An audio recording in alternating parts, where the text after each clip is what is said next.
ายดีมาเจอกับสาวกูปะคำอีกแล้วมื้อนี้สาวกูปะคำจะมานำเสนอเคล็ดลับเล็กๆน้อยๆในการพาลูกเข้าเรียนในห้องเรียนชิชิดะเพื่อให้ได้ประสิทธิภาพสูงสุดดังที่ทุกท่านรู้กันว่าการมาเรียนที่ศูนย์พัฒนาสมองเด็กก่อนวัยเรียนชิชิดะนี่มีเพียงแต่อาทิตย์ละ1 ชั่วโมงเท่านั้นฉะนั้นสาวกูจึงอยากให้1 ชั่วโมงนี้เป็น1 ชั่วโมงที่มีความหมายและคุ้มค่าที่สุดสำหรับทุกท่านสาวกูจึงมีคำแนะนำเล็กๆน้อยๆมานำเสนอสำหรับผู้ปกครองที่จะพาน้องเข้าเรียนเพราะว่าจะเป็นตัวของพ่อแม่เองพ่อเฒ่าแม่เฒ่าหรือว่าญาติพี่น้องหรืออาจจะเป็นเอื้อเลี้ยงก็ตามสาวครูประคำมี3 สิ่งที่ควรเฮ็ดและ3 สิ่งที่บ่ควรเฮ็ดมานำเสนอในมื้อนี้หวังว่าทุกท่านจะเปิดใจและพร้อมใจปฏิบัติไปพร้อมๆกัน 1. นักเรียน1 ท่านสามารถให้ผู้ปกครองเข้าห้องได้เพียงแต่1 ท่านเท่านั้นทางนี้ทางนั้นก็เพื่อบ่เป็นการรบกวนสมาธิของน้องเองการที่ผู้ปกครองหลายๆท่านเ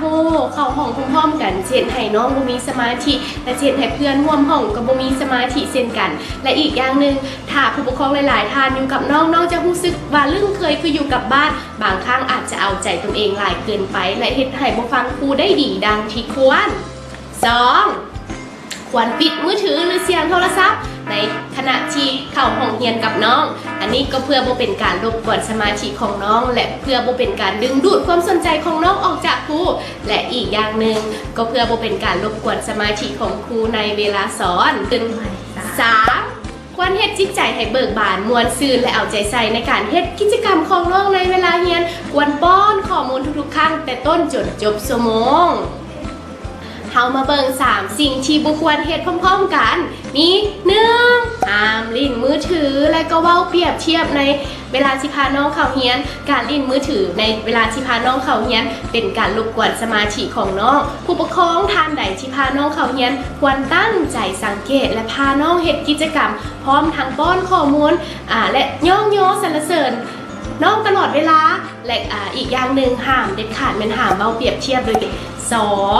นั่งอยู่ซื่อๆคือกับโรบอทบ่เหน่งบ่ติ่งเนาะท่านผู้ชมอันนี้แม่นเฮ็ดบ่ได้เด็ดขาดผู้ปกครองที่เข้าห้องกับน้องควรมีปฏิกิริยาและมีอารมณ์ร่วมไปกับน้องคือคืนเบิกบานม่วนซื่นยิ้มแย้มแจ่มใส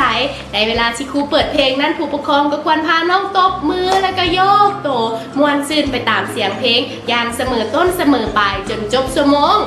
ข้อ 3 สิ่งที่บุคคลเห็นนั่นก็คือนั่งอยู่ตำแหน่งที่เหมาะสมตำแหน่งที่เหมาะสมที่สุดก็คือนั่งอยู่ทางหลังน้องโดยการนั่งแบบบ่ใกล้หรือว่าบ่ไกลจนเกินไปและบางครั้งที่มีผู้ปกครองขึ้นมาทางข้างน้องนั้น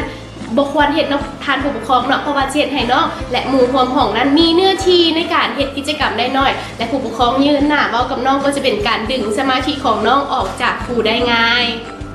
ทั้งหมดนี้ก็เป็นคำแนะนำหรือว่าเคล็ดลับเล็กๆน้อยๆที่สาวครูประคำมานำเสนอในมื้อนี้เพื่อให้ทุกท่านที่พาลูกมาเรียนที่ศูนย์พัฒนาสมองเด็กชิชิดะก่อนวัยเรียนกลับไปแล้วได้รับประสิทธิภาพสูงสุดและรู้สึกว่าคุ้มค่าที่สุดบ่ว่าจะเป็นตัวผู้ปกครองหรือว่าตัวของน้องเอง